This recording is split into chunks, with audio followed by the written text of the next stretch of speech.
இந்த காணொளி காட்சியின் வாயிலாக ஆண்டவரை தொழுது கொள்ளுகின்ற உங்கள் அத்தனை பேருக்கும் இயேசு கிறிஸ்துவின் நாமத்திலும் ஊற்றுக்குழி ஆயர்மண்டல திருச்சபையின் சார்பாகவும் வாழ்த்துக்களை கூறிக்கொள்ளுகின்றோம்.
சேனைகளின் கர்த்தர் பரிசுத்தர் பரிசுத்தர் பரிசுத்தர், பூமி அனைத்தும் அவருடைய மகிமையால் நிறைந்திருக்கிறது. இது கர்த்தர் உண்டு பண்ணின நாள், இதிலே கலிகூர்ந்து மகிழ கெடுவோம். தேவன் ஆவியாயிருக்கிறார், அவரை தொழுது கொள்ளுகிறவர்கள் ஆவியோடும் உண்மையோடும் அவரை தொழுது கொள்ள வேண்டும். ஜெபம் செய்வோம்.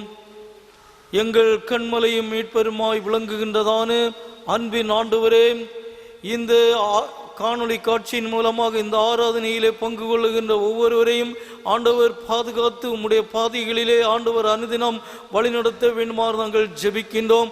உம்முடைய பேரருள் ஒவ்வொரு மக்களையும் ஆட்கொள்ள வேண்டுமாறு நாங்கள் ஜெபிக்கின்றோம்.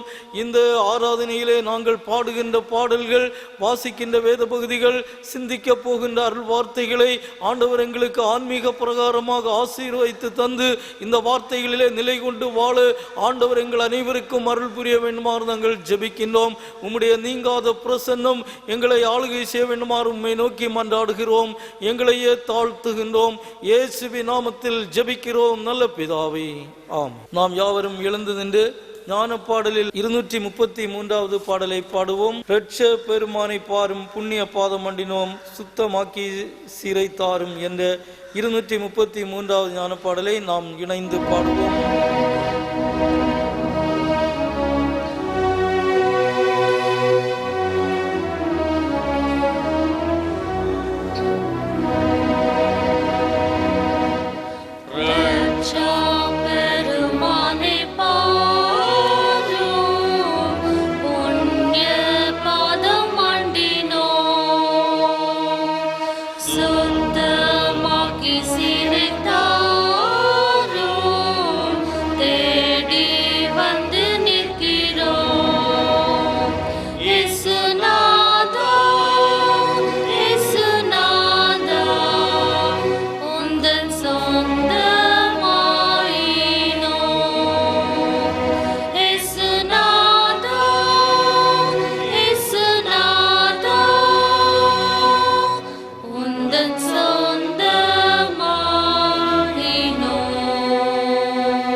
இணைந்து வாசிப்பதற்காக எடுத்துக்கொள்ளப்பட்ட சங்கீதங்களின் புஸ்தகம் 104 சங்கீதம், வாக்கியங்கள் 14 முதல் 30 வரை.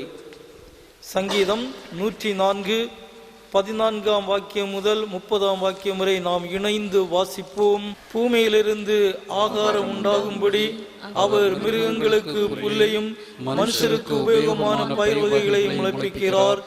மனுஷனுடைய இருதயத்தை மகிழ்ச்சியாக்கும் திராட்சரசத்தையும் அவனுக்கு முகக்கலையை உண்டு பண்ணும் எண்ணெயும் மனுஷனுடைய இருதயத்தை ஆதரிக்கும் ஆகாரத்தையும் விளைவிக்கிறார். கர்த்தருடைய விருட்சங்களும் அவர் நாட்டின லீபனோனின் கேதுருக்களும் சாரத்தினால் நிறைந்திருக்கும். அங்கே குருவிகள் கூடுகட்டும். தேவதாரு விருட்சங்கள் கொக்குகளின் குடியிருப்பு.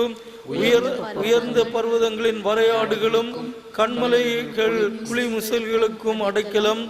சந்திரனை கால குறிப்புகளுக்காக படைத்தார். சூரியன் தன் அஸ்தமானத்தை அறியும். நீர் இருளை கட்டளையிடுகிறீர். ராக்காலம் ஆகும். அதிலே சகல காட்டு ஜீவன்களும் நடமாடும்.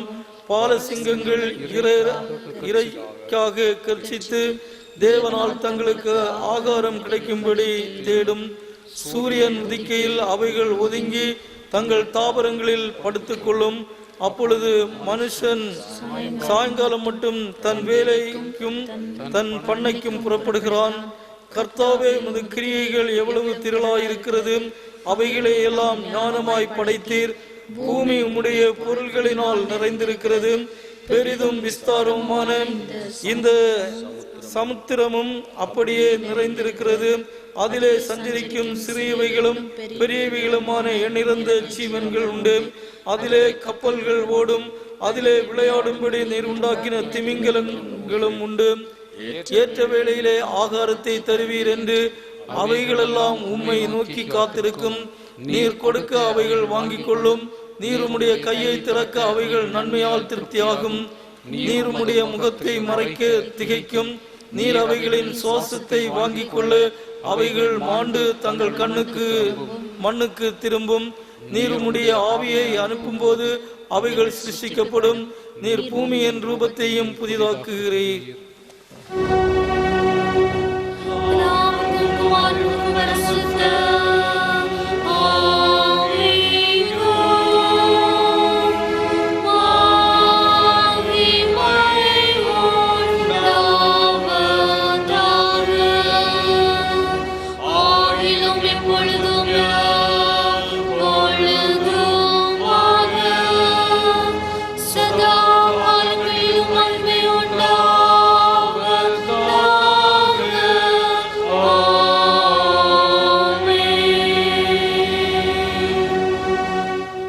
நாம் இணைந்து கர்த்தருடைய ஜெபத்தை ஏறெடுப்போம்.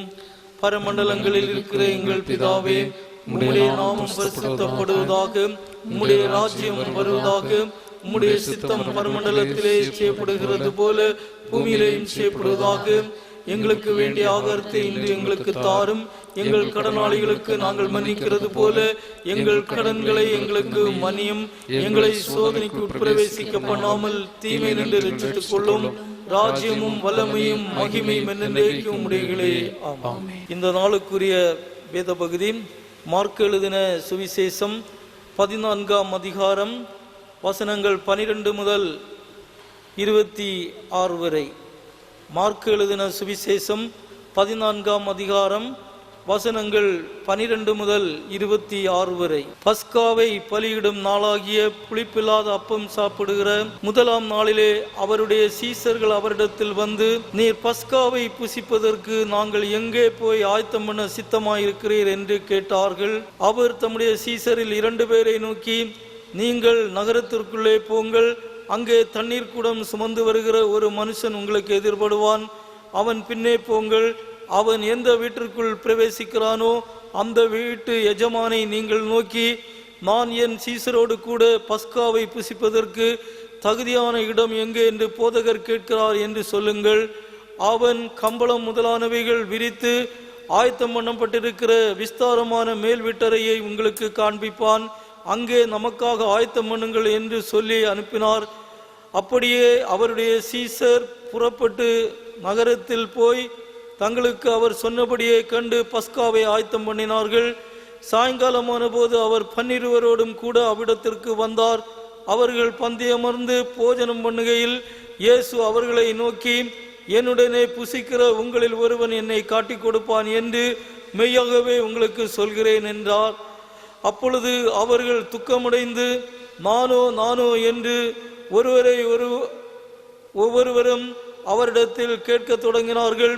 அவர் பிரதித்திரமாக, என்னுடனே கூட தாளத்தில் கையிடுகிறவனாகிய 12 ஒருவன் என்று சொல்லி, மனுஷகுமாரன் தம்மை குறித்து எழுதியிருக்கிறபடியே போகிறார். ஆகிலும் எந்த மனுஷனால் மனுஷகுமாரன் காட்டி கொடுக்கப்படுகிறாரோ அந்த மனுஷனுக்கு ஐயோ! அந்த மனுஷன் புறவாதனால் அந்த மனுஷன் புறவாதிருந்தானால் அவனுக்கு நலமாயிருக்கும் என்றார். அவர்கள் போஜனம் பண்ணுகையில் இயேசு அப்பத்தை எடுத்து ஆசீர்வதித்து அதை பிட்டு அவர்களுக்கு கொடுத்து, நீங்கள் வாங்கி பூசியுங்கள், இது என்னுடைய சரீரமாயிருக்கிறது என்றார். பின்பு பாத்திரத்தையும் எடுத்து சோத்திரம் பண்ணி அதை அவர்களுக்கு கொடுத்தார். அவர்கள் எல்லாரும் அதிலே பானம் பண்ணினார்கள். அப்பொழுது அவர் அவர்களை நோக்கி, இது அநேகருக்காக சிந்தப்படுகிற புது உடன்படிக்கைக்குரிய என்னுடைய இரத்தமாய் இருக்கிறது.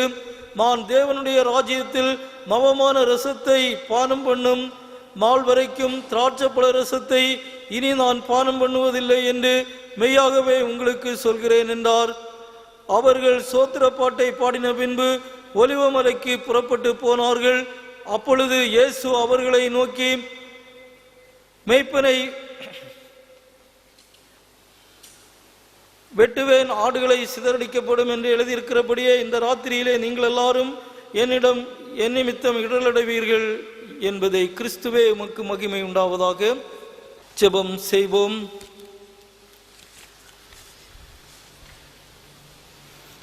எங்களை நேசித்து பாதுகாக்கின்ற அன்பின் ஆண்டவரே, இந்த ஆராதனையின் இந்த நேரத்திலே நாங்கள் உம்மை நோக்கி பார்க்க ஆண்டவர் எங்களுக்கு அருள் புரிந்திருக்கின்றேன். உம்மை நன்றி நிறைந்த உள்ளத்தோடு உம்மை போற்றுகின்றோம், மகிமைப்படுத்துகின்றோம். ஆண்டவர் எங்களை முற்றிலுமாக பாதுகாத்து தீங்கான வாழ்வுகளுக்கு அல்ல, நன்மையின் பாதைகளுக்கு நேராக ஆண்டவர் எங்களை வழிநடத்த வேண்டுமாறு நாங்கள் ஜெபிக்கின்றோம். நாங்கள் அனைவரும் உம்முடைய திரு சாதனங்களை உட்கொண்டு, திருவருட் சாதனங்களை உட்கொண்டு, அவைகள் காட்டுகின்ற தூய்மை நிறைந்த பாதைகளிலே ஒவ்வொரு நாளும் வழிநடக்க ஆண்டவர் எங்களுக்கு பரலோகத்தில் இருந்து அருள் செய்ய வேண்டுமாறு நாங்கள் ஜெபிக்கின்றோம். இந்த நேரத்திலே நாங்கள் உம்மை நோக்கி மன்றாடுகின்றோம். எங்களுடைய மன்றாட்டுக்கள் எதுவாக இருந்தாலும் ஆண்டவர் எங்களுக்கு பதில்களை தர வேண்டுமாறும் பாதம் பணிகின்றோம். தொடர்ந்து தேவனங்களை ஆளுகை செய்து உம்முடைய வழிகளிலே எங்களை ஆண்டவர் வழிநடத்த வேண்டுமாறு நாங்கள் ஜெபிக்கின்றோம். கண்மலையாகிய இறைவன் எங்களுடைய வாழ்க்கையிலிருந்து முழுமையான பாதுகாப்பை தந்து ஆண்டவர் எங்களை கரம் பிடித்து வழிநடத்த வேண்டுமாறு நாங்கள் ஜெபிக்கின்றோம். எப்பொழுதும் உம்மை நோக்கி பார்த்து விடுதலை வாழ்வுகளை பெற்று சிறப்புடன் வாழ ஆண்டவர் எங்களுக்கு அருள் புரிகின்றபடியால் உம்மை புகழ்கின்றோம், உம்மை மகிமைப்படுத்துகின்றோம். எங்களுடைய வாழ்க்கையிலே நாங்கள் முழுமையாக உம்முடைய வசனங்களை சிந்தித்து வசனங்கள் காட்டுகின்ற பாதைகளிலே ஒவ்வொரு நாளும் வழிநடக்கும் இறைவனுக்கு பிரியமான முறையில் எங்களுடைய வாழ்வுகளை அமைத்துக் கொள்ள ஆண்டவர் பரலோகத்தில் இருந்து எங்களுக்கு அருள் செய்ய வேண்டுமாறு நாங்கள் மன்றாடுகின்றோம். இந்த உலகம் அனைத்தும் நடைபெற்று கொண்டிருக்கின்ற திருச்சபை ஊழியங்களுக்காக நாங்கள் உம்மை நோக்கி மன்றாடுகின்றோம். திருச்சபை ஊழியங்களிலே கலந்து கொள்கின்ற எல்லா விசுவாச குடும்பங்களையும் ஆண்டவர் ஆசீர்வதித்து அவர்களை உம்முடைய பாதைக்கு நேராக ஆண்டவர் வழிநடத்த வேண்டுமாறு நாங்கள் ஜெபிக்கின்றோம். ஒவ்வொரு குடும்பங்களுக்காக நாங்கள் உம்மை நோக்கி மன்றாடுகின்றோம். குடும்பங்களில் உள்ள ஒவ்வொரு மக்களையும் ஆண்டவர் பிரதியாக சந்தித்து திருப்திகரமாக வாழவும் ஆண்டவர் அவர்களுக்கு அருள் புரிய வேண்டுமாறு நாங்கள் ஜெபிக்கின்றோம். எத்தகைய நோய் துன்பங்கள், இக்கட்டான சூழ்நிலைமைகள் அவர்களை அணுகாதபடி ஆண்டவர் அப்படிப்பட்ட தன்மைகளை ஆண்டவர் விலக்கி மீட்டு அவர்களை பாதுகாக்க வேண்டுமாறு நாங்கள் ஜெபிக்கின்றோம். ஒவ்வொரு குடும்பங்களில் உள்ள பெற்றோர்களுக்காக நாங்கள் உம்மை நோக்கி மன்றாடுகின்றோம். ஆண்டவர் அவர்களை இரட்டிப்பான முறையிலே ஆசீர்வதித்து முன்மாதிரியான வாழ்க்கை வாழவும் ஆண்டவர் அவர்களுக்கு பேரருள் புரிய வேண்டுமாறு நாங்கள் ஜெபிக்கின்றோம். குடும்பங்களிலே பிள்ளைகள் உண்டு, வாலிபர்கள் உண்டு, பெரியோர்கள் உண்டு. ஒவ்வொருவரையும் ஆண்டவர் கண்மணி போல பாதுகாத்து தாங்க வேண்டுமாறு நாங்கள் ஜெபிக்கின்றோம். இந்த வாழ்க்கையிலே நாங்கள் இறைவனுடைய வார்த்தைகளுக்கு முதலிடம் கொடுத்து அந்த வார்த்தைகள் கற்றுத்தருகின்ற, வார்த்தைகள் காட்டுகின்ற பாதைகளிலே நாங்கள் பரிசுத்தமாகவும் தெய்வ பயத்தோடு வாழவும் ஆண்டவர் எங்களுக்கு அருள் புரிய வேண்டுமாறு நாங்கள் ஜெபிக்கின்றோம். வேதத்தின் நீரங்களுக்கு கற்றுத்தருகின்ற ஒவ்வொன்றையும் நாங்கள் நிறைவாக பெற்று அந்த அனுபவத்திலே வாழ்ந்து முன்னேறி செல்ல ஆண்டவர் எங்கள் அனைவருக்கும் அருள் புரிய வேண்டுமாறு நாங்கள் ஜெபிக்கின்றோம். இந்த பகுதியில் வாழ்ந்து கொண்டிருக்கின்ற அனைத்து மக்களையும் ஆண்டவர் தாமே முற்றிலுமாக பாதுகாத்து தீமைக்கு விலக்கி உம்முடைய பாதைகளுக்கு நேராக ஆண்டவர் அனுதினம் வழிநடத்த வேண்டுமாறு நாங்கள் ஜெபிக்கின்றோம். உலகிலே பரவி கொண்டிருக்கின்ற நோய் நொடிகள் ஒன்றும் ஒரு மக்களையும் அணுகாத நோய் நொடிகளை உண்டு பண்ணுகின்ற அந்தகாரங்களை இயேசு கிறிஸ்து தாமே மாற்றித்தர வேண்டுமாறு நாங்கள் ஜெபிக்கின்றோம். உம்மால் ஆகாத காரியம் ஒன்றுமில்லை என்று வேதம் எங்களுக்கு போதிப்பிக்கின்றது. அந்த வல்லமையுள்ள தேவன் இவைகளை அழித்து ஒவ்வொரு மக்களும் சுகமான முறையிலே வாழ்வின் தன்மைகளை அமைத்துக் கொள்ள ஆண்டவர் பரலோகத்திலிருந்து அருள் செய்ய வேண்டுமாறு நாங்கள் மன்றாடுகின்றோம். எங்களையே தாழ்த்துகின்றோம். இயேசுவின் நாமத்தில் ஜெபிக்கிறோம் நல்ல பிதாவே, ஆமென்.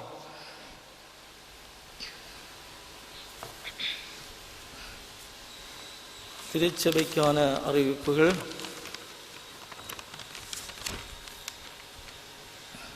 பிறந்த நாட்களையும் திருமண நாட்களை நினைவு கூறுகின்றவருடைய பெயர்கள்: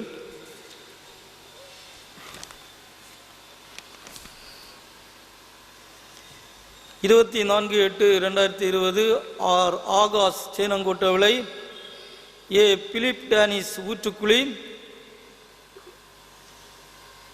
25/8 குமாரி சி கிரேஸ்மா ஊற்றுக்குழி, 28/8/2020 குமாரி எஸ் மெர்சி கெலினா இடையன்விளை.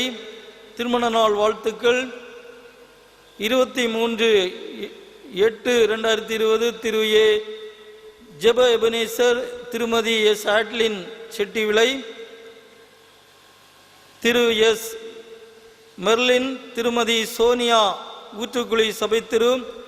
25/8/2020 திரு ஜே ஜெயக்குமார், திருமதி டி குளோரிபாய் ஊற்றுக்குழி.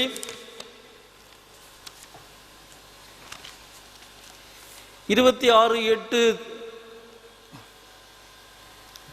திரு டி ரசல் ஜேம்ஸ், திருமதி பி சரோஜினி கோட்டவிளை. 27/8/2020 திரு ஜே ஜான் ஜெகன், திருமதி டி ஜே ஜபராணி சேனங்கோட்டவிளை. 29/8/2020 திரு எம் செல்லத்தங்கம், திருமதி எஸ் கௌசல்யாபாய் இடையன்விளை. திருமண நாட்களையும் பிறந்த நாட்களையும் நினைவு கூறுகின்றவர்களுக்கு திருச்சபை மூலமாக பிறந்த நாள் வாழ்த்துக்களை தெரிவித்துக் கொள்ளுகின்றோம்.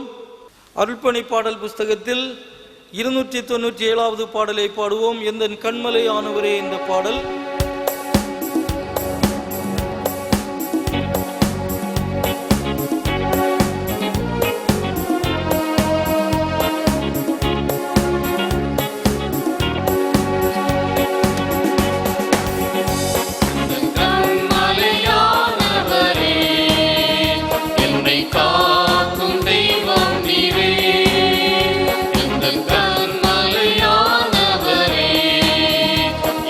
God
கிறிஸ்துவில் மிகவும் அன்புமிக்கவர்களே, ஆண்டவர் இயேசு கிறிஸ்துவின் இணைய நாமத்திலே உங்களை அன்போடு வாழ்த்துகின்றோம். சிறப்பாய் இந்த காணொளி காட்சியினூடாய் எங்களுடன் இணைந்து ஆண்டவரை தொழுது கொண்டிருக்கின்ற உங்கள் அத்தனை பேருக்கும் அன்பு நிறைந்த வாழ்த்துக்களை மனப்பூர்வமாய் தெரிவித்து கொள்ளுகின்றோம். கடவுள் நம் ஒவ்வொருவரையும் ஆசீர்வதித்து வழி நடத்தி வருகிறார். கஷ்டங்களும் வேதனைகளும் நிறைந்த வாழ்க்கை சூழலிலும் நாம் ஒருபோதும் வீழ்ந்து போகாமல் கடவுளுக்குள் பலன் பெற்றவர்களாக வாழ ஆண்டவர் நம் அனைவருக்கும் அருள் செய்கிறார். நாம் இந்த உலகத்திலே வாழ்வதும் அசைவதும் பிழைப்பதும் எல்லாம் நம் கடவுளுடைய சுத்த கிருபை என்பதை நாம் முழுமையாக உணர்ந்திருக்கிறோம். நாம் யாவரும் அறிந்திருக்கிறது போன்று கொடுமையான தொற்று நோய் அதிகமான தாக்கத்தை ஏற்படுத்துகின்ற இந்த காலகட்டத்திலே பலவிதமான நெருக்கடிகளின் மத்தியிலே நாம் வாழ்ந்தாலும் பரிசுத்தருடைய கரம் ஒவ்வொரு நாளும் நம்மை தாங்குகிறது. அவர் நம்மை அரவணைத்து பாதுகாத்து வழி நடத்தி வருகின்றார். அவருடைய பாதத்திலே நம்மை அர்ப்பணித்து தொடர்ந்து ஆண்டவருக்குள் பலன் பெற்றவர்களாய் வெற்றியோடு நாம் முன்னேறி செல்லவும் ஆண்டவருடைய இரக்கத்தையும் வழி நடத்துதலையும் நாம் பெற்றுக்கொண்டவர்களாக வாழவும் கடவுள் நம் அனைவருக்கும் அருள் செய்து கொண்டிருக்கிறார். தொடர்ந்து நம் அனைவருக்கும் அருள் புரிவாராக. ஆண்டவரில் கொண்டிருக்கின்ற நம்பிக்கையிலே தொடர்ந்து நாம் முன்னேறி செல்வோம். கடவுள் நம் அனைவரையும் கைவிடாமல் கரம் பிடித்து வழி நடத்துவாராக. இந்த நாளினுடைய ஆண்டவருடைய அருள் வார்த்தைக்கு ஆயத்தமாக நாம் இருக்கின்ற இடத்திலே தலைகளை தாழ்த்தி ஆண்டவரிடத்திலே மன்றாடுவோம். பரிசுத்த ஆண்டவரே, மகிழ்ச்சியான இந்த நாளுக்காய் தம்மை நாங்கள் நன்றியோடு போற்றுகின்றோம். சுவாமி, இந்த காணொளி காட்சியின் ஊடாய் உம்மை தொழுது கொள்ளுகின்ற எங்கள் மேல் உம்முடைய கிருபா கடாட்சம் நிறைவாய் தங்கி இருக்கிறபடியால் உம்மை நாங்கள் ஸ்தோத்தரிக்கின்றோம். தகப்பனே, வாழ்க்கை பயணத்திலே எங்களை எதிரிட்டு வருகின்ற பல்வேறு பிரச்சனைகளை கண்டு, பாடுகளை கண்டு, நெருக்கங்களை கண்டு, உபத்திரவங்களை உணர்ந்து நாங்கள் வேதனைப்படுகிறோம் ராஜா. ஆனாலும் கைவிடாமல் எங்கள் உடன் இருந்து எங்களை கரம் பிடித்து வழி நடத்துகின்ற ஆண்டவர் இம்மட்டுமாய் எங்களை தாங்கி பராமரித்து வழி நடத்தி வருகிறீர். உமக்கு நாங்கள் நன்றி சொல்லுகின்றோம் ஆண்டவரே. உம்மை நாங்கள் நன்றியோடு துதிக்கிறோம் ராஜா. எங்களை இம்மட்டும் கரம் பிடித்து வழி நடத்தி வந்தவரே, தொடர்ந்து நீர் உடன் இருந்து அடியார்களை ஆதரித்து பராமரித்து வழி நடத்துவீராக என்று நாங்கள் செபிக்கிறோம். நாங்கள் ஒருபோது வீழ்ந்து போகாமல் உம்மில் பலனடைந்து முன்னேறக்கூடிய ஆற்றலை ஆண்டவர் அடியவர்களுக்கு நிறைவாய் கட்டளையிட்டரல வேண்டும் என்று நாங்கள் செபிக்கிறோம். தீமைகளுக்கு நீங்களாக்கும் போதுமானவராயிருந்து வழி நடத்தும். வாழ்க்கை பயணத்திலே நன்மையான அனுபவங்களை பெற்று நிறைவுடன் நாங்கள் வாழ ஆண்டவர் அடியார்களுக்கு அருள் புரிவீராக என்று நாங்கள் செபிக்கிறோம். மேன்மையான அனுபவங்களை அடியவர்கள் வாழ்விற்கு தந்து உம்மில் மேன்மைகளை பெற்று நாங்கள் மகிழ்ச்சியுடன் வாழ ஆண்டவர் தொடர்ந்து அருள் தருவீராக. சிறப்பாய் இப்பொழுதும் தம்முடைய அருள் வார்த்தைகளை நாங்கள் தியானிக்க முற்படுகின்றோம். திருவிருந்தினூடாய் தம் திருமைந்தர் இயேசு கிறிஸ்துவனுடைய திருவுடலையும் திரு ரத்தத்தையும் நாங்கள் உணவாக உட்கொண்டு உம்மிலே நாங்கள் உறுதியடைந்து வாழ எங்களுக்கு அருள் புரிந்திருக்கின்ற ஆண்டவரே, அவ்வுண்மைகளை குறித்து நாங்கள் தியானிக்க முற்படுகின்ற போது நாதா, நீர் எங்களோடு பேசியறல வேண்டுமாயும் இவ்வுண்மைகள் எங்கள் வாழ்விற்கு அர்த்தமுடையதாக அமைய ஆண்டவர் அடியார்களுக்கு இரக்கம் செய்தரல வேண்டுமாயும் இயேசு கிறிஸ்துவின் பரிசுத்தமுள்ள நாமத்தில் வேண்டுகிறோம். ஜெபம் கேளும் எங்கள் தூய பிதாவே, ஆமீன். கிறிஸ்துவில் மிகவும் அன்புமிக்கவர்களே, ஆசீர்வாதமான இந்த நாளிலே நாம் சிந்திப்பதற்காக நமக்காக குறிக்கப்பட்டிருக்கின்ற தியான பொருள் தூய நன்றி திருவிருந்து என்னும் திருவருள் சாதனம், சாக்ரமெண்ட் ஆஃப் ஹோலி ஈகோரிஸ்ட் என்பதுதான் இந்த நாளினுடைய தியான பொருளாக நமக்கு தரப்பட்டிருக்கிறது. கடந்த வாரத்திலே தூய திருமுழுக்கு என்பதை குறித்து நாம் தியானிக்க முடிந்தது. அந்த திருமுழுக்கை குறித்து நாம் தியானித்தோம். அதற்கு முந்தின வாரத்திலே திருமணம் என்பதை குறித்து தியானித்தோம். இந்த வாரத்திலே திரு விருந்து என்பதை குறித்து நாம் தியானிக்க அழைக்கப்படுகிறோம். திரு விருந்து, திரு என்பது ஏற்கனவே நாம் அறிந்திருக்கிறது போன்று மேன்மை மிக்க, உயர்வான, புகழ்ச்சிக்குரிய என்று நாம் அதை புரிந்து கொள்ளலாம். விருந்து என்பது நம்ம எல்லோருக்கும் நன்றாக தெரியுமாக புகழ்ச்சிக்குரிய அல்லது மேன்மை மிகு விருந்து என்பதுதான் திருவிருந்து. இந்த திருவிருந்தையும் திருமுழுக்கையும் தான் நம்முடைய தென்னிந்திய திருச்சபை சாக்கிரமந்தாக ஏற்றுக்கொள்கிறது என்பதை கடந்த வாரத்திலே நான் உங்களுக்கு குறிப்பிட்டு சொன்னேன். நமக்கு 2 சாக்கிரமந்துகள், அதில் ஒன்று திருமுழுக்கு, இன்னொன்று திருவிருந்து. இந்த திருவிருந்தை குறித்து தான் இந்த நாளிலே நாம் சிந்திக்க ஆயத்தப்படுகிறோம். இஸ்ரவேல் மக்களுடைய பண்டிகைகளிலே மிக முக்கியமான பண்டிகை பஸ்கா பண்டிகை அல்லது பஸ்கா விழா என்று நாம் அறிகின்றோம். ஏன் இந்த பஸ்கா என்பது மிக முக்கியமானது என்றால், இஸ்ரவேல் மக்கள் எகிப்திலே 430 ஆண்டு காலம் அடிமைகளாக வாழ்ந்து கொண்டிருந்தார்கள். அடிமைகளாக வாழ்ந்து கொண்டிருந்தவர்களை கடவுள் அங்கிருந்து மீட்டு வருவதற்கு விழைந்தார். அவர்களை மீட்டு பாலும் தேனும் ஓடுகின்ற கானானிலே அவர்கள் குடியமர்வதற்காய் அவர்களை அழைத்து வருவதற்கு விரும்பினார். ஆகவே அதற்காகத்தான் மோசே என்கின்ற அருமையான அடியாரை ஆண்டவர் தயார்படுத்தி அங்கே பார்வோனிடத்திலே அனுப்பி அங்கிருந்து அவர்களை மீட்டு கொண்டு வருவதற்கு விழைகிறார். எத்தனை வாதைகள் பிள்ளைகளுக்கெல்லாம் நன்றாக தெரியும். எத்தனை வாதைகளை ஆண்டவர் இஸ்ரவேல் எகிப்தியர்களுக்கு விரோதமாக அனுப்பினார்? 10 வாதைகளை அவர் அனுப்பினார். 10வது வாதை தலைப்பிள்ளை சங்காரம். இந்த 9 வாதைகளையும் அவர்கள் மேற்கொண்டு விட்டார்கள். 10வது வாதை அனுப்பப்படுகிறது. மிக கொடிய வாதை தலைப்பிள்ளை சங்காரம்.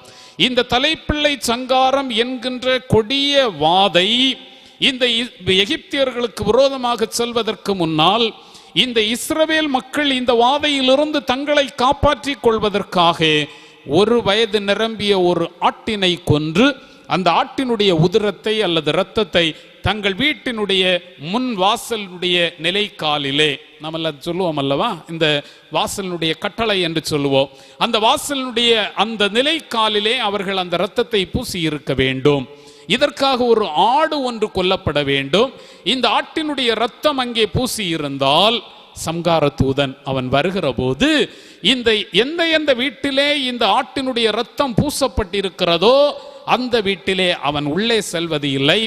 இந்த இரத்தம் பூசப்படாத வீட்டிற்குள் அவன் செல்வான். அங்கே தலைப்பிள்ளை சங்காரம், தலையீறு, அது பிள்ளைகளாக இருந்தாலும் சரிதான், விலங்குகளாக இருந்தாலும் சரிதான், அவைகளெல்லாம் மடிந்துவிடும்.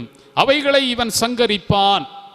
அதற்காகவே இந்த சம்கார தூதன் கடந்து செல்லுகிறான். இந்த கொடிய வாதையிலிருந்து தப்பித்துக் கொள்வதற்காய் ஒரு ஆட்டினுடைய இரத்தம் பூசப்பட வேண்டும். அந்த பூசப்பட்டிருக்கின்ற இரத்தம் பூசப்பட்டிருக்கின்ற வீட்டை அந்த சங்கார தூதன் கடந்து செல்வதுதான் பாஸ் ஓவர், பஸ்கா என்று அழைக்கப்பட்டது. இந்த பஸ்காவை எல்லா யூதர்களும் ஆண்டுதோறும் ஆசரிக்க வேண்டும். இந்த எருசலேம் அதை சுற்றி இருக்கின்ற பகுதியிலே இருக்கிறவர்கள் எல்லாரும் எருசலேமிலே வந்து ஆசரிக்க வேண்டும். உலகத்தினுடைய எந்த பகுதியிலே அவர்கள் இருந்தாலும் தாங்கள் இருக்கின்ற இடத்திலே ஆசரிக்க வேண்டும். தங்களுடைய ஆயுள் நாட்களிலே ஒரு முறையாவது அவர்கள் எருசலேம் வந்து இந்த பண்டிகையை ஆசரிக்க வேண்டும் என்று அவர்களுக்கு நியதி இருந்தது. இந்த சூழ்நிலையில் தான் ஆண்டவர் இயேசு கிறிஸ்து இந்த பண்டிகையை ஆசரிப்பதற்கு தம்முடைய சீடர்கள் கூறின போது அதற்காக ஆயத்தமாகிறார். அதற்காக அவர் ஆயத்தமாகி இந்த பண்டிகையை ஆசரிப்பதற்காக முற்படுகிறார். அங்கே இந்த பண்டிகையை ஆசரிப்பதற்காக ஒரு அப்பம், புளிப்பில்லாத அப்பம் அங்கே வைக்கப்படும், கசப்பு கீரை அங்கே வைக்கப்படும். இவைகளெல்லாம் பல்வேறு உண்மைகளை சொல்லி தருகின்றன. புளிப்பில்லாத அப்பம் எதற்காக வைக்கப்படுகிறது என்றால், இந்த புளிப்பில்லாத அப்பம் தான் அவர்கள் அன்றைக்கு எகிப்திலிருந்து அவசரமாக புறப்பட்டதினால் அப்பத்தை புளிக்க வைப்பதற்கு நேரம் இல்லை.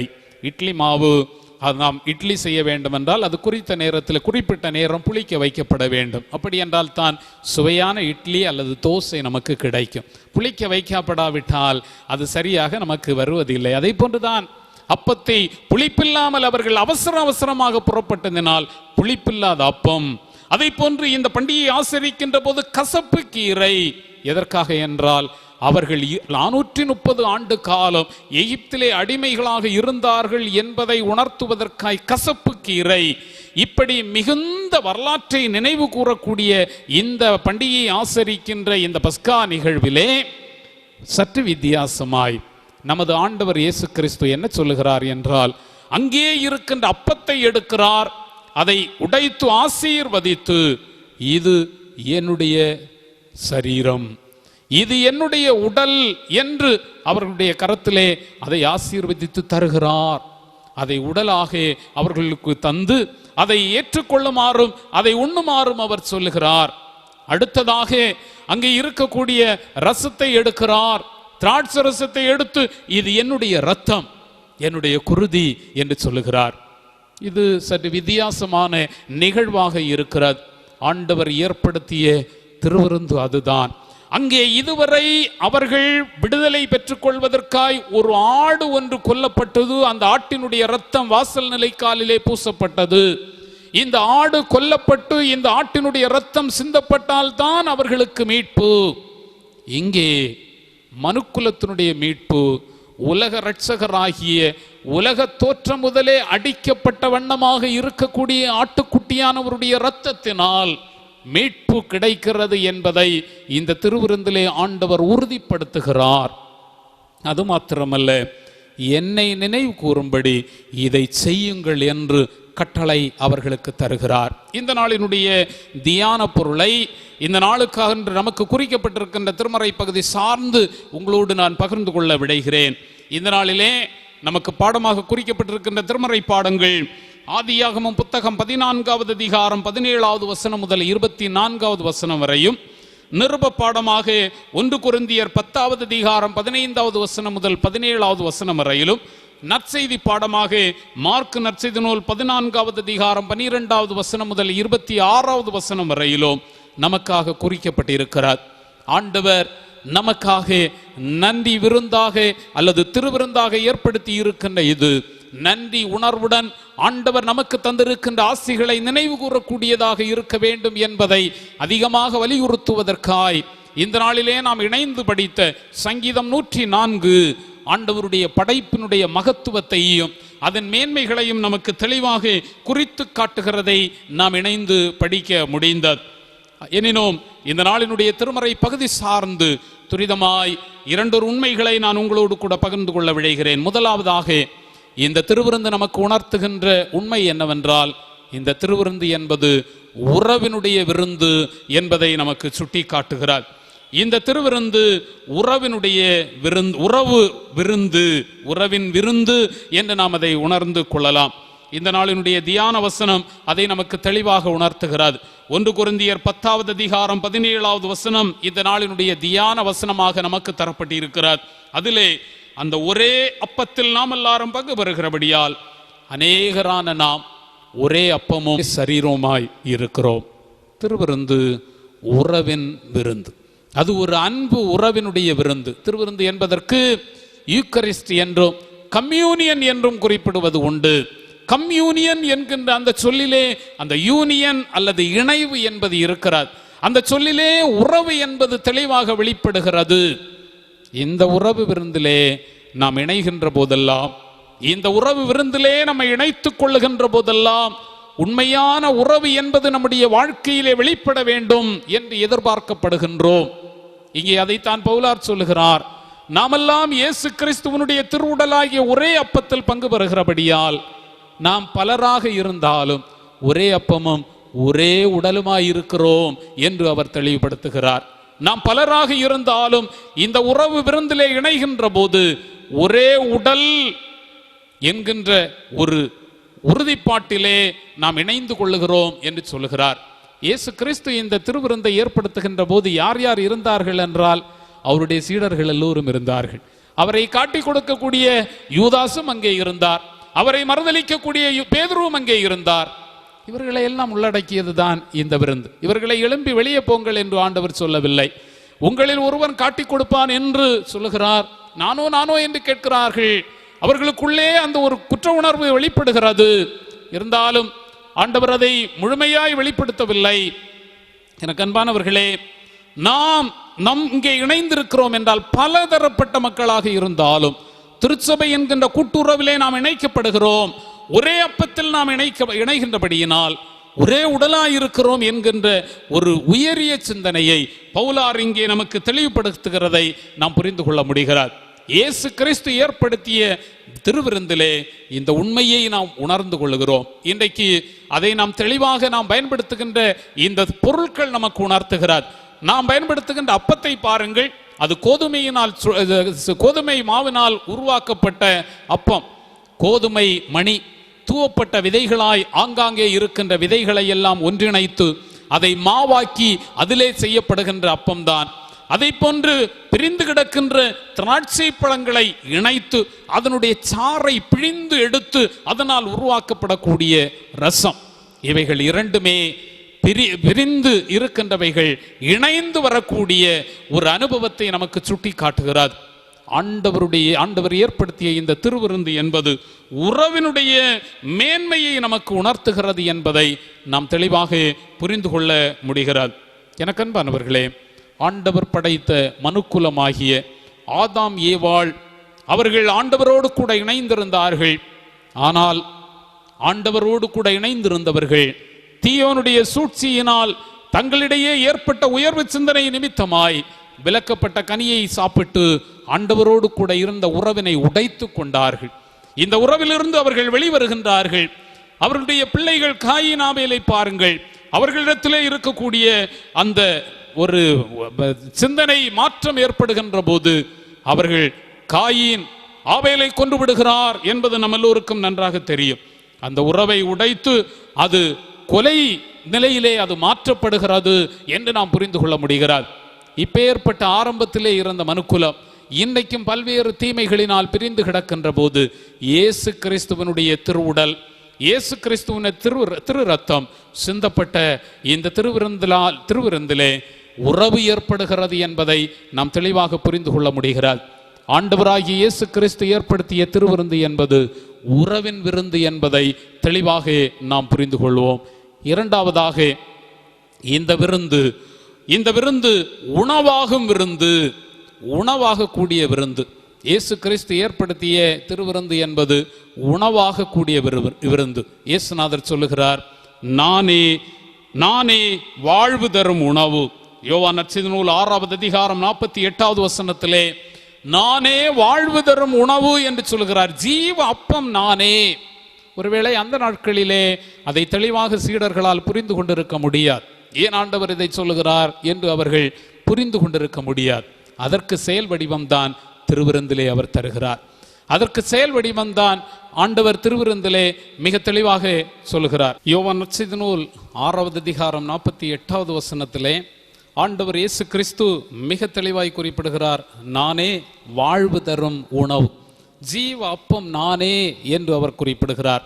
அந்நாட்களிலே இந்த செய்தியை கேட்கின்ற சீடர்களால் ஒருவேளை புரிந்திருக்க முடியாது. இவர் என்ன சொல்லுகிறார், நானே உணவு என்று சொல்லுகிறார், இது எப்படி சாத்தியமாகும் என்று எண்ணி இருக்கலாம். இந்த நாளினுடைய பாடபாகமாகிய மார்க் நற்செய்தி நூல் 14வது அதிகாரம் 22வது வசனத்தை நாம் படித்து பார்க்கிற போது அங்கே என்ன சொல்லப்பட்டிருக்கிறது என்றால், அவர்கள் போஜனம் பண்ணுகையில், அவர்கள் உணவு உண்கையில் இயேசு அப்பத்தை எடுத்து ஆசீர்வதித்து அதை பிட்டு அவர்களுக்கு கொடுத்து, நீங்கள் வாங்கி புசியுங்கள், இதை வாங்கி நீங்கள் உண்ணுங்கள், இது என்னுடைய உடலாயிருக்கிறது அல்லது சரீரமாயிருக்கிறது என்று சொன்னார். நீங்கள் இதை சாப்பிடுங்கள், இது உங்களுக்கு உணவாகிறது, இது என்னுடைய சரீரம் என்று அவர்களுக்கு கொடுக்கிறார். இந்த திருவிருந்து என்பது உணவாக கூடிய விருந்து என்பதை நமக்கு உணர்த்தி நிற்கிறார். இயேசு எங்கே பிறந்தார்? அப்பத்தின் வீடு என்று அறியப்படுகின்ற பெத்லகேமில் தான் அவர் பிறந்தார். அவர் எங்கே பிறந்தார்? அப்பத்தின் வீட்டிலே பிறந்தார். அப்பத்தின் வீட்டில் எங்கே பிறந்தார்? கால்நடைகளுக்கு உணவு ஊட்டப்படுகின்ற இடமாகிய தீவன தொட்டியிலே, அதைத்தான் முன்னணை என்று சொல்லுகின்றோம் அல்லவா, தீவன தொட்டியிலே அவர் கிடத்தப்பட்டார். மரியாள் அன்றைக்கு குழந்தையாக பிறந்த இயேசுவை தீவன தொட்டியிலே கிடத்தினார் என்றால் கால்நடைகளுக்கு உணவு ஊட்டக்கூடிய தீவன தொட்டியிலே அவர் கிடத்தப்பட்டார் என்றால் அவர் பிறந்த போதே உலக மக்களுக்கு உணவாகிறார் என்கின்ற உண்மையை அங்கே அவர் உணர்த்தி நிற்கிறார். அதைத்தான் நாம் இங்கே தெளிவாக புரிந்து கொள்ள முடிகிறது. இயேசு கிறிஸ்து உணவாக கூடிய ஒரு நிகழ்வு தான் இந்த திருவிருந்து என்பதை நாம் தெளிவாக புரிந்து கொள்ளலாம். எனக்கு அன்பானவர்களே, இந்த திருவிருந்து என்பது உணவாக கூடிய விருந்து என்பதை திருமறை நமக்கு தெளிவாக சுட்டி காட்டுகிறார். இந்த உணவு சாதாரணமானது அல்ல. ஒருவேளை நமக்கு திடீரென்று ஜுரம் வந்து விடுகிறது என்று வைத்துக் கொள்ளுங்கள், நம்முடைய உடம்பினுடைய சக்தி அல்லது ஆற்றல் எல்லாம் இழந்து நிற்கிறோம். உடனடி நாம் அதிலிருந்து மீள வேண்டும் என்றால் குளுக்கோஸ் நமக்கு உணவாக தரப்படுகிறது. உடனடியாக அது நமக்கு நம்முடைய உடம்பிலே செயல்பட்டு ஒரு ஆற்றலை தருகிறது. இயேசு கிறிஸ்துவனுடைய இரத்தம், இயேசு கிறிஸ்துவனுடைய உடல் நமக்கு உணவாகின்ற போது நமக்கு புது ஆற்றல் பிறக்கிறது. அது வியத்தகு ஆற்றலாய் நம்மிலே வெளிப்படுகிறது என்பதுதான் உண்மை. இந்நாட்களிலே இந்த கொரோனா தொற்று நோயினுடைய தாக்கம் அதிகரித்து கொண்டிருக்கிறதை நாம் அறிவோம். இதற்கென்று பல்வேறு சிகிச்சைகள் தரப்படுகின்றன. அதிலே மிக முக்கியமான சிகிச்சை நம்முடைய பகுதிகளில் எல்லாம் பிளாஸ்மா சிகிச்சை என்று அறியப்படுகிறார். பிளாஸ்மா சிகிச்சை என்றால் என்ன? கொரோனா தொற்றினால் பாதிக்கப்பட்டு அதிலிருந்து மீண்டு வந்த ஒருவருடைய இரத்தத்தை எடுத்து அதிலிருந்து பிளாஸ்மாவை தனியாக பிரித்து இந்த பாதிக்கப்பட்டிருக்கின்றவருடைய உடம்பிலே ஏற்றினால் அது மிக விரைவாக அவருடைய உடம்பிலே செயல்பட்டு அவர் அந்த தொற்று நோயிலிருந்து மீள முடியும் என்பதுதான். பாருங்கள் எவ்வளவு அற்புதமான சிகிச்சை. இந்த நோயில் இருந்து விடுதலை பெற்ற ஒருவருடைய உடம்பில் இருக்கக்கூடிய அந்த இரத்தத்தினுடைய அந்த அணுக்கள் இன்னொருவருடைய உடம்பிலே ஏற்றப்படுகின்ற போது அல்லது பாதிக்கப்பட்டிருக்கின்ற ஒருவருடைய உடம்பிலே ஏற்றப்படுகிற போது அவர் முழுமையான குணத்தை துரிதமாய் பெற்றுக்கொள்ள முடிகிறார். இயேசு கிறிஸ்துவனுடைய இரத்தமும் திருவுடலும் நாம் உட்கொள்ளுகின்ற போது பாவ அழுக்கிலிருந்து பாவ வாழ்விலிருந்து நாம் விடுபட்டு புதிய ஆற்றலோடு நாம் கடமைகளை செய்ய முடிகிறது, நாம் செயலாற்ற முடிகிறது என்பதுதான் உண்மையாக அல்லது யதார்த்தமாக இருக்கிறார். எனவேதான் ஆண்டவர் நான் வாழ்வு தரும் உணவு என்று சொன்னார். அந்த வாழ்வு தரும் உணவை திருவிருந்தினூடாய் நாம் உட்கொண்டு இந்த வாழ்வு என்பது சாதாரணமானது அல்ல, அது புது வாழ்வு என்பதை நாம் உணர்ந்து கொள்ள நாம் அழைக்கப்பட்டிருக்கிறோம். எனக்கு அன்பானவர்களே, திருவிருந்து அப்படிப்பட்ட ஒரு அனுபவத்திற்கு நேராய் நம்மை அழைக்கிறது என்பதை கருத்தோடு நாம் உணர்ந்து கொள்ள வேண்டும். திருவிருந்து அப்படிப்பட்ட ஒரு அனுபவத்திற்குள்ளாக நம்மை வழிநடத்துகிறது என்பதை நாம் தெளிவாய் புரிந்து கொள்ள அழைக்கப்படுகிறோம். மூன்றாவதாக இன்றைக்கு பாடமாக நமக்கு குறிக்கப்பட்டிருக்கின்ற 1 கொரிந்தியர் நிருபத்திலேயே நாம் படித்து பார்க்கிற போது மிக அழகான உண்மை. அந்த நாம் பாடமாக படிக்க கேட்ட திருமறை பகுதியை சார்ந்து 11வது அதிகாரத்திலே தூய பவுலடிகளார் குறிப்பிடுகிற போது 1 கொரிந்தியர் 11வது அதிகாரம் 25வது வசனத்தில் அவர் என்ன சொல்லுகிறார் என்றால், ஆண்டவர் இயேசு கிறிஸ்து குறிப்பிட்ட அதே உண்மையை சொல்லுகிற போது, நீங்கள் இதை பானம் பண்ணும் பொழுதெல்லாம் என்னை நினைவு கூறும்படி இதை செய்யுங்கள். உன்னதரை நினைவு கூறும் விருந்துதான் திருவிருந்து. ஆண்டவரை நினைவு கூறக்கூடிய விருந்து இந்த திருவிருந்து. இதை சாப்பிடுகிற போதெல்லாம் ஆண்டவரை நாம் நினைவு கூறுகிறோம். என்ன நினைவு கூறுகிறோம்? அவருடைய அன்பு நெறி வாழ்வு, அவருடைய தியாகமான வாழ்வு, அவர் நமக்கு சுட்டி காட்டிய தூய்மையான வாழ்வு நிலைகள், இவைகளையெல்லாம் நாம் நினைவு கூறுகின்றோம். அதையெல்லாம் நினைவு கூர்ந்து தெளிந்த பார்வையிலே நாம் நடப்பதற்கான ஆற்றலை நாம் பெற்றுக்கொள்ள முடிகிறது. லூக்கா நற்செய்தி நூல் 24வது அதிகாரத்திலே அருமையான ஒரு நிகழ்வு ஒன்று சொல்லப்பட்டு இருக்கிறார். உயிர்த்த ஆண்டவராகிய இயேசு கிறிஸ்து எம்மாவூருக்கு செல்லுகின்ற சீடர்களை சந்திக்கின்ற நிகழ்வு. உயிர்த்தெழுந்த ஆண்டவராகிய இயேசு கிறிஸ்து உயிர்த்தெழுந்தார் என்கிற நற்செய்தி அங்காங்கே பறைசாற்றப்படுகிறது. இந்த உண்மையை குறித்து இந்த சீடர்கள் இருவர் பகிர்ந்து கொண்டு போகிறார்கள். அவர்கள் விரக்தியோடு போகிறார்கள். ஆண்டவர் இயேசு கிறிஸ்துவை அடக்கம் செய்தார்கள். ஆனால் அடக்கம் செய்த இடத்திலும் அவரை காண இயலவில்லை. இப்படிப்பட்ட வேதனையான அனுபவத்தை அவர்கள் பகிர்ந்து கொள்ளுகிற போது இயேசு அவர்களோடு கூட நடந்து செல்கிறார். சாயங்காலமாகிவிட்டது. அவர்கள் செல்ல வேண்டிய இடத்தை சேர்ந்து விட்டார்கள். அப்பொழுது அவர்கள் சொல்லுகிறார்கள், நீரும் எங்களோடு கூட வாரும். நீர் யார் என்று எங்களுக்கு தெரியவில்லை, ஆனாலும் சாயங்காலமாகிவிட்டது, தயவு செய்து எங்களோடு கூட வாரும் என்று அவரை வருந்தி அழைக்கிறார்கள். இயேசுவும் அவர்களோடு கூட செல்லுகிறார். அவர்கள் பந்தி அமர்ந்து அப்பத்தை எடுத்து அவர் உடைக்கிற போது, அப்பத்தை எடுத்து அவர் ஆசீர்வதிக்கிற போது அவரை அடையாளம் காணுகிறார்கள். இதுவரை அவரை அடையாளம் காணாதவர்கள் இயேசுவோடு கூட பேசிக்கொண்டு வந்தாலும் இயேசுவை அவர்களால் புரிந்து கொள்ள முடியவில்லை. அவர் அப்பத்தை எடுத்து அதை ஆசீர்வதிக்கிற போது அவர்களுடைய கண்கள் திறக்கப்பட்டு அவரை அடையாளம் காணுகிறார்கள். அந்த கண்கள் திறக்கப்பட்டதும் அடையாளம் காணப்பட்ட அந்த அனுபவமும் மிக மிக முக்கியமானது. உடனே அவர் அவர்களுக்கு மறைந்து போகிறார். ஆனால் அவர்களோ அவரில் நம்பிக்கை வைத்து இந்த நற்செய்தியை பறைசாற்றுகிறார்கள். அந்த ராத்திரியிலேயே பயந்து நடுங்கிக் கொண்டிருந்தவர்கள் திரும்ப எருசலேம் நோக்கி ஓடி இந்த நற்செய்தியை எல்லாருக்கும் அறிவிப்பதற்காக விழைகிறார்கள். ஆண்டவர் இயேசு கிறிஸ்து அப்பத்தை உடைக்கின்ற அந்த அனுபவம் அவர்கள் திருவிருந்திலே பங்கு பெறுகின்ற ஒரு அனுபவத்தை அவர்களுக்கு தந்தது. எப்பொழுதெல்லாம் அப்பம் உடைக்கப்படுகிறதோ அப்பொழுதெல்லாம் நம்முடைய கண்களும் திறக்கப்பட வேண்டும். நமது ஆண்டவரை நினைவு கூறக்கூடியதாய், நமது ஆண்டவருடைய தியாக வாழ்வை உணர்ந்து கொள்ளக்கூடியதாய், நமது ஆண்டவரை நாம் காணக்கூடியதாய், அதே நிலையிலே ஆண்டவரை பார்க்கின்ற நம்முடைய பார்வை நம்முடைய வாழ்வை திருப்பி பார்த்து உண்மையான அனுபவத்தை புரிந்து கொள்ளக்கூடியதாய் அமைய வேண்டும். இவர்களும் நடுங்கி இருக்க வேண்டும், கதறி இருக்க வேண்டும். என் ஆண்டவரை நான் இதுவரை அடையாளம் கண்டு கொள்ளவில்லையே, என்னோடு பேசினவர் அவர்தானே, என்னால் புரிந்து கொள்ள முடியவில்லையே. அவருடைய கையினுடைய காயங்களை நான் இப்பொழுது பார்த்தேன். இந்த காயங்கள் எனக்காக ஏற்றுக்கொள்ளப்பட்டன அல்லது எனக்காக அவர் ஏற்றுக்கொண்டது என்று இப்பொழுதுதான் நான் புரிந்திருக்கிறேன். என்னுடைய பாவங்களுக்காய் அவர் இந்த காயங்களை ஏற்றிருக்கிறார் என்று நான் உணர்ந்து கொள்ளுகிறேன். உடைக்கப்படுகின்ற அப்பம் என்பது அல்ல, எனக்காக அவருடைய உடல் உடைக்கப்பட்டது, எனக்காக அவருடைய இரத்தம் சிந்தப்பட்டது என்பதை அவர்களால் புரிந்து கொள்ள முடிகிறது. இன்று நம்மால் அது உணர்ந்து கொள்ளப்பட வேண்டும், நாம் அதை புரிந்து கொள்ள வேண்டும். இந்த ஆண்டவர் இயேசு கிறிஸ்துவனுடைய திருவுடலும் திரு ரத்தமும் நமக்காக உடைக்கப்பட்டது, சிந்தப்பட்டது என்பதை நாம் புரிந்து கொள்ள வேண்டும். அதில் இருக்கக்கூடிய முழுமையான தியாகம், அதில் இருக்கக்கூடிய முழுமையான அன்பு, அதில் இருக்கக்கூடிய மனுக்குல மீட்கப்பட வேண்டும் என்கின்ற அவருடைய வேட்கையை நாம் ஒவ்வொருவரும் உணர்ந்து கொள்ள வேண்டும். அதை நம்முடைய வாழ்க்கையிலே நாம் அனுபவமாக்கி கொள்ள வேண்டும். அதைத்தான் ஆண்டவர் சொல்லுகிறார், என்னை நினைவு கூறுங்கள். நீங்கள் இந்த பந்தியிலே இணைந்து கொள்ளுகின்ற போதெல்லாம் நான் நினைவு கூறப்பட வேண்டும் என்று ஆண்டவர் விரும்புகிறார். அவர் வெளிப்படுத்திய அந்த தூய்மையான வாழ்வு நம்மால் நினைவு கூறப்பட வேண்டும் என்று ஆண்டவர் விரும்புகிறார். அது நம்மில் வெளிப்பட வேண்டும் என்று ஆண்டவர் எதிர்பார்க்கிறார். அத்தூய வாழ்வே நம்மை மேன்மைக்குள்ளாக வழி நடத்தும் என்பதை ஆண்டவர் நமக்கு கற்றுத்தருகிறார். எனக்கு அன்பானவர்களே, திருவிருந்து என்பது அது ஒரு உறவின் விருந்து. திருவிருந்து என்பது உணவாக கூடிய விருந்து. திருவிருந்து என்பது உன்னதரை நாம் நினைவு கூறக்கூடிய விருந்து. ஆகவே இந்த திருவிருந்திலே நாம் இணைந்து கொள்ளுகின்ற போதெல்லாம் இந்த உண்மைகள் நம்முடைய வாழ்விலே அனுதினமும் உணரப்படட்டும். இதனால் கிடைக்கக்கூடிய மேன்மையான வாழ்வை நாம் சொந்தமாக்கி கொண்டு ஆண்டவருக்கு சாட்சி பகர்ந்து வாழ நம்மை அர்ப்பணிப்போம். எல்லாம் வல்ல கடவுள் அப்பேற்பட்ட அனுபவத்தை நமக்கு தந்து ஆண்டவரில் மேன்மை பெற்று வாழ நம் அனைவருக்கும் துணை செய்வாராக. ஆமென். நாம் அப்போஸ்தலர் விசுவாச பிரமாணத்தை இணைந்து அறிக்கையிடுவோம். வானத்தையும் பூமியும் படைத்து சர்வ வல்லமையுள்ள பிதாவாகிய கடவுளை விசுவாசிக்கிறேன்.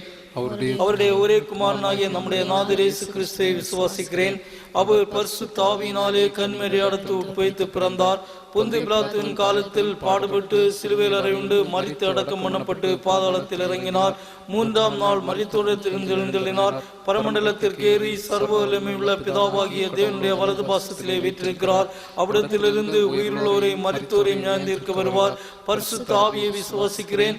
பொதுவாயிருக்கிற பரிசுத்த சபையும் பரிசுத்தவான்களுடைய ஐக்கியமும் பாவ மன்னிப்பும் மரித்தோர் உயிர்த்தெழும் நித்திய ஜீவனும் உண்டு என்று விசுவாசிக்கிறேன். ஆமீன். கீர்த்தனையில் 437வது பாடலை பாடுவோம். தாரகமே பசி தாகத்துடனே உம்மிடம் என்ற பாடலை நாம் இணைந்து பாடுவோம்.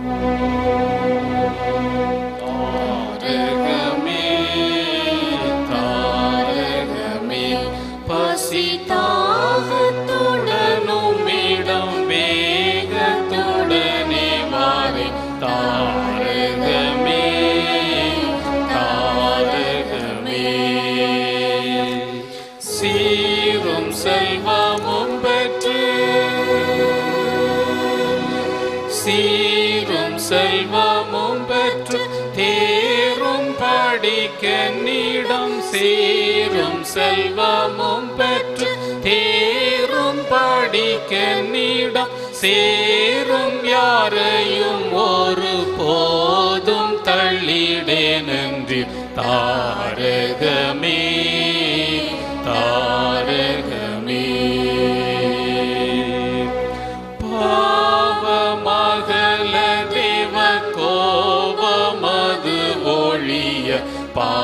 பாடுபட்டுயிர் விடுத்தீர் பின்னும் ஜீவ போஜனம் எனக்கிய உமையே அந்த சிலுவை தனிலே பகுத்தீர் மேவியனை நெருக்கி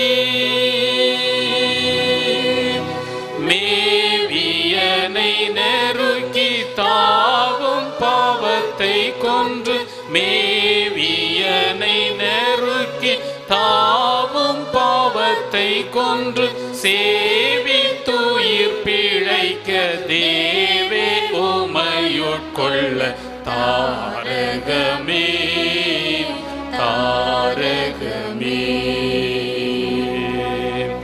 காணாதொழிந்த ஆடு வீணாய் போகாமல் அதை கண்டு பிடித்து ரட்சித்தீர்.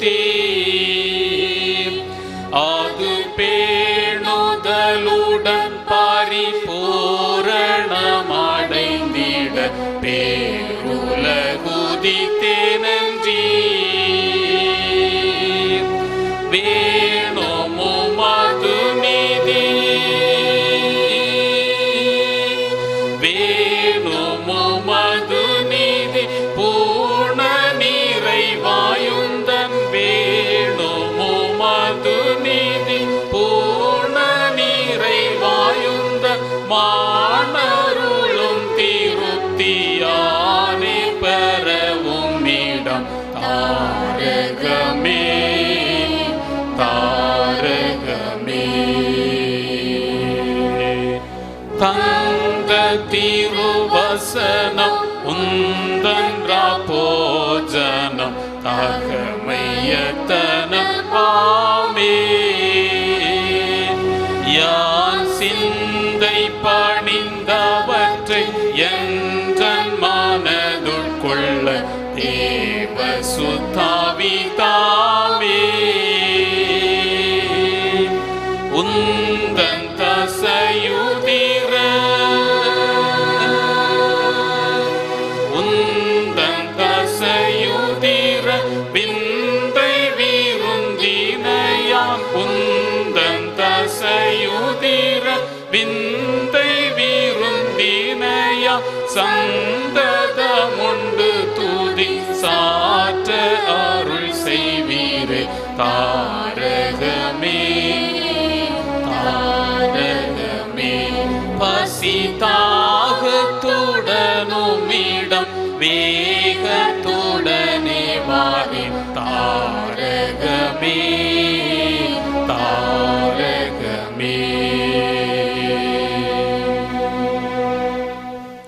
ஜெபம் செய்வோமாக.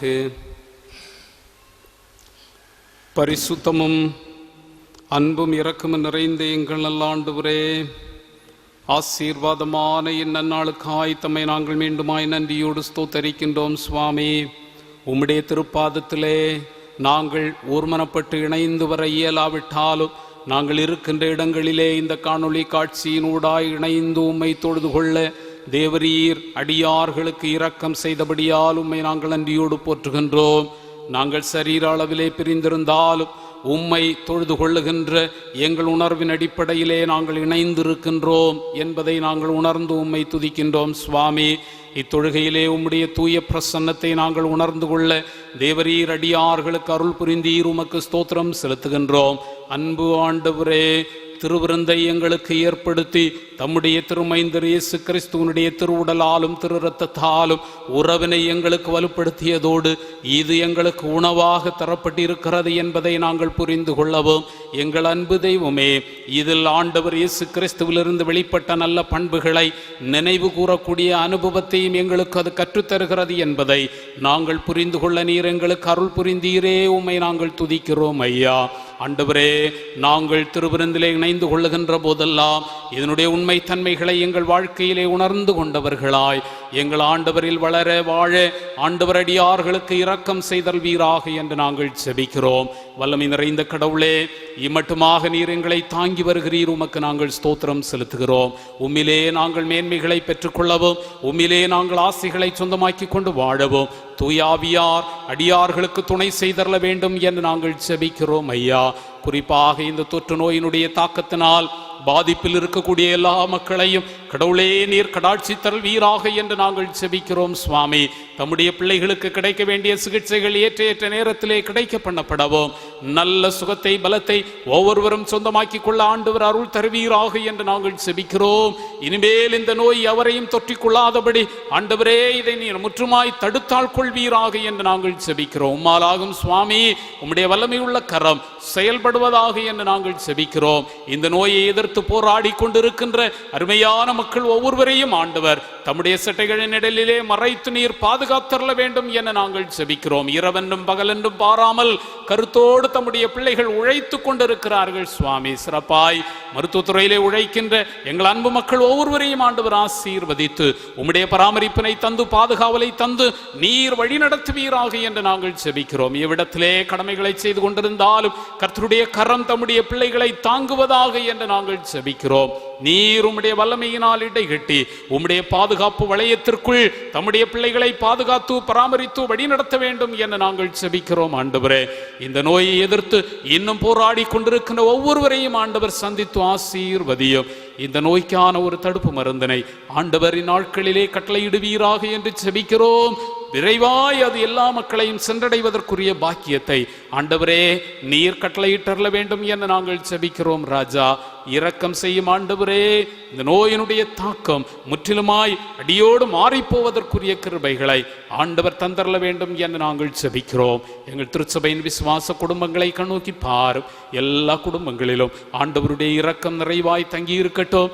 எல்லா மக்களும் சமாதானத்தோடும் சந்தோஷத்தோடும் வாழவும் உம்மிலே பலனடைந்து முன்னேறவும் கர்த்தர் அருள் புரிவீராக. சிறப்பாக உழைக்கின்ற எல்லா மக்களும் தங்களுடைய கடமைகளை சிறப்பாய் செய்து நிறைவேற்றுவதற்குரிய சரீர சுகத்தையும் பலத்தையும் ஆற்றலையும் ஆண்டவர் அனுதினமும் தந்து அரவணைத்து வழி நடத்துவீராக என்று ஜெபிக்கிறோம். மேன்மையான அனுபவங்களை வாழ்வில் பெற்று முன்னேற தகப்பனே நீர் இரக்கம் புரிவீராக என்று மன்றாடுகிறோம். சுவாமி, தமக்களுடைய எதிர்பார்ப்புகள் உம்மிலே நிறைவேறவும் மேன்மையான அனுபவங்களை பெற்றுக்கொண்டு வாழவும் கர்த்தர் அருள் புரிவீராக என்று நாங்கள் ஜெபிக்கிறோம். அன்பு ஆண்டவரே, பொருளாதார நெருக்கடிகள் நீங்கி போக, சரீரங்களில் இருக்கக்கூடிய பலவீனங்களில் இருந்து விடுதலையை பெற்றுக்கொள்ள எல்லா மக்களும் சந்தோஷத்தோடு வாழ கர்த்தர் அருள் தார். எங்கள் பிள்ளைகளையும் ஆண்டவர் ஆசீர்வதித்து மேன்மையான அனுபவங்களை தந்து நீர் வழி நடத்த வேண்டும் என நாங்கள் ஜெபிக்கிறோம். உயர்கல்வி வாஞ்சித்து நிற்கின்ற எங்கள் பிள்ளைகள் ஏற்ற நேரங்களிலே ஆண்டவரே தாங்கள் விரும்புகின்ற துறைகளிலே கற்றுக்கொள்வதற்குரிய நல்ல வாய்ப்புகளை கர்த்தர் கட்டளையிட்டு தொடர்ந்து போட்டி தேர்வுகளுக்கு என்று தங்களை தயாரித்துக் கொண்டிருக்கின்ற பிள்ளைகளை ஆண்டவர் தாமே உம்முடைய ஞானத்தினால் இடைகட்டி வழி நடத்த வேண்டும் என நாங்கள் ஜெபிக்கிறோம். பெற்றார் பிள்ளைகளுடைய வாழ்விற்காக மேற்கொள்ளுகின்ற முயற்சிகளிலே உம்முடைய கிருபை கூட இருக்கட்டும். எல்லா மக்களும் சமாதானத்தோடு வாழ கர்த்தர் அருள் தாரும். சந்தோஷமான அனுபவங்களை பகிர்ந்து கொள்ள ஆண்டவர் அருள் புரியும். எங்களை சார்ந்த மக்கள் ஆங்காங்கு பல்வேறு இடங்களிலே தங்கி உழைத்து கொண்டிருக்கிறார்கள். ஒவ்வொருவரும் இருக்கின்ற இடங்களில் உம்முடைய மேன்மையான பாதுகாவலை ஆண்டவர் வழங்கி காத்தல்வீராக என்று ஜெபிக்கிறோம். ஆண்டவரே, எங்கள் வல்லமை நிறைந்த ஆண்டவர் அனுதினமும் போதுமானவராயிருந்து நாங்கள் மகிழ்ச்சியோடு வாழவும் நிறைவோடு வாழவும் கர்த்தாவே நீர் கிருபை புரிந்தரல வேண்டும் என நாங்கள் ஜெபிக்கிறோம்.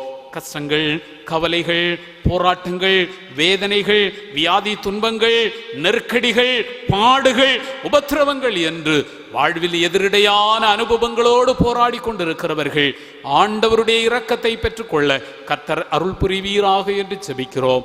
உம்மால் மேன்மையான அனுபவங்களை அனைவரும் சொந்தமாக்கி கொண்டு மகிழ்ச்சியாய் வாழ கர்த்தர் அருள் தாரும். ஒவ்வொருவரையும் சமாதானத்தோடு வழி நடத்தும். நிறைந்த நன்மைகளை தாரும். உம்மை நம்பி இருக்கிற மக்கள் ஒருபோதும் வெட்கமடைந்து போகாதபடி ஆண்டவரிலே முன்னேறி செல்ல கர்த்தர் அருள் தருவீராக. தேவைகள் எல்லாம் உம்மால் நிறைவு செய்யப்படவும் மேன்மையான அனுபவங்களை பெற்றுக்கொள்ளவும் கர்த்தர் அருள் தாரும். இயேசு கிறிஸ்துவின் பரிசுத்தமுள்ள நாமத்தில் இவைகள் யாவற்றையும் தாழ்மையோடு வேண்டுகிறோம். ஜெபம் கேளும் எங்கள் தூய பிதாவே. ஆமென்.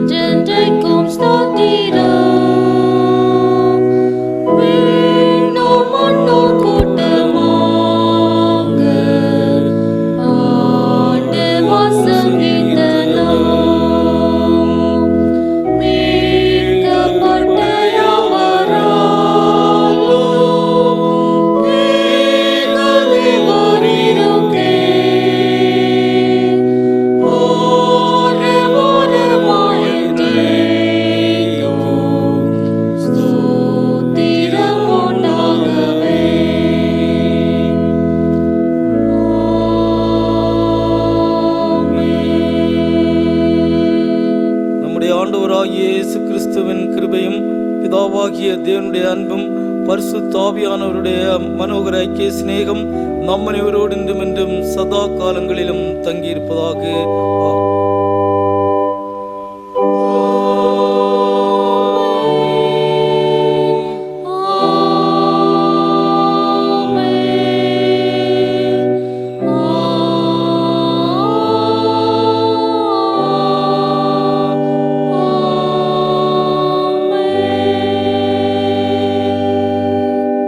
ஆண்டவர் உங்களோடு இருப்பாராக.